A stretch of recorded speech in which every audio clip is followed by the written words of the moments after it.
Well, there are a number of lessons we have learned out of this engagement. You will understand it's a world engagement where all countries in the world are here.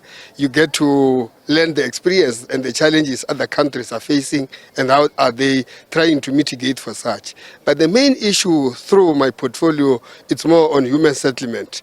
We have a budget there of almost 300 million, which has to deal with informal settlement upgrading. When you listen to countries like India, countries like Brazil, the manner in which they have the informal settlement and slums and how they are tackling them, putting water and services, you don't just say we should be able to increase a little bit. And if our fiscus were able to allow us more money, we will be able to deal with this so that each one of us should have adequate housing, because that is the campaign we are having here.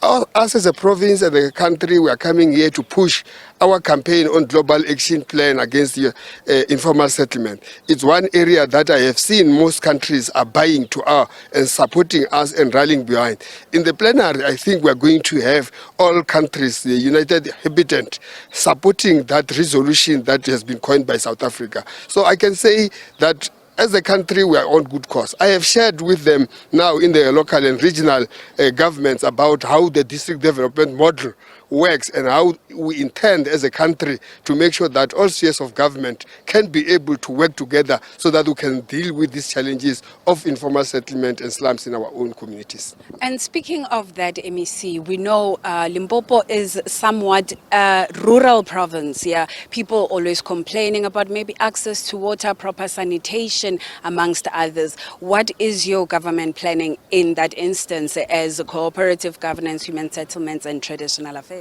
Well, let me say that rural as we are, there are people within our rural communities who have got capacity to build very good houses, nice houses, double-story houses, but they can't be able to access running water, running sewer. The grant that I'm talking about, we are trying to want to start to talk to both the Minister of Human Settlement and the Minister of Cooperative Governance, Menka Dimeng. How do we make it available for communities such as those ones, where people in a village will be able to receive running water, running sanitation, they build their own houses. That is also part of the discussion that is taking place here, that we don't necessarily have to take people to towns in order to give them services. We can still do that when they are remaining in their own communities, because there's land, unlike in towns where neighboring to our cities, where land is a challenge. But we are also going to, I think the two ministers will be able to work towards having that resolution that will be able to allow us to support our rural communities.